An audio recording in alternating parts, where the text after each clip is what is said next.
once again, Sir Arthur. Good evening. We spoke yesterday about the history of the Street Greeblings. I'd like now, if I may, to move on to your more immediate family. Yes. Your father now, what sort of relationship did you have with him? My father was a remote, icy man. Remoter, icier, and indeed manlier than I was. Were you close? Well, he was closer than me, but almost from the moment I was born, he wanted no more to do with me. Not very paternal as a father. Instead, he proposed to have me reared by wolves. Fortunately for me, there were very few decent-sized wolves in the Aylesbury area at the time. In fact, the only thing that even remotely resembled a wolf was my Aunt Mary's Pekingese, and my father, in his wisdom, drew the line at me being suckled by a Pekingese. Really? Why? No, I don't think it was a racial thing. He had great respect for the Pekingese. They were the Chinese hunting dogs, you know. Were they? Oh, yes. They were bred to track down the hippopotami that infested the Footsoi Valley and drag them out of their warrens. Hence the huge boggling eyes which they developed. Yes.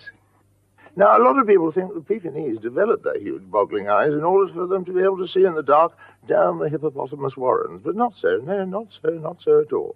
The reason why the Pekingese developed such huge boggling eyes is purely one of surprise that anyone should ask them to perform such a function. Terribly small Pekingese, and the hippo, by contrast, is gigantic, and it would take about 500 Pekingese working as a team to drag the hippo out of its lair. So my father decided to have me raised by goats.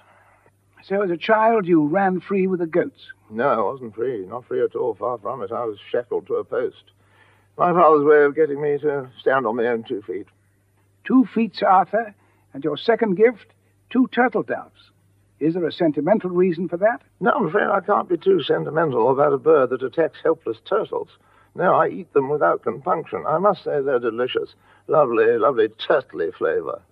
As well as a taste for turtle doves, you've retained, I imagine, a lifelong fondness for the world of the goat, goat's cheese, goat's milk, and so on. No. Oddly enough, I went off goats somewhat after being raised by them.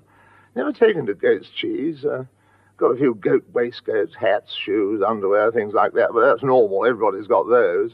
Kid gloves, I quite like them, but the actual cheese I've never had much time for. What about your mother? Oh, my mother, by contrast, was a saint. Whenever I think of my dear mother, I have an abiding image of a small, kindly, plump, grey-haired lady pottering at the sink. Get away from the bloody sink, my mother would yell at her, and get out of my kitchen, you awful, plump, little, kindly woman.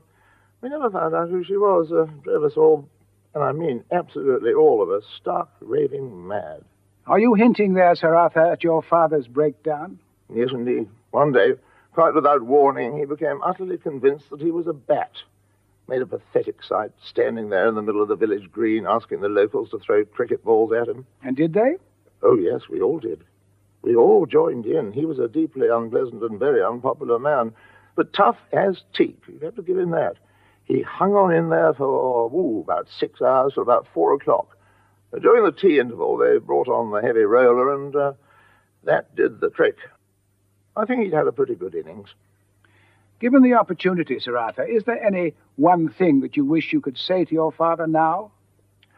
On reflection, I think very much what I ought to have said to him at the time. What was that?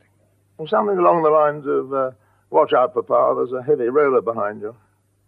Thank you, Sir Arthur. Excuse me. Private.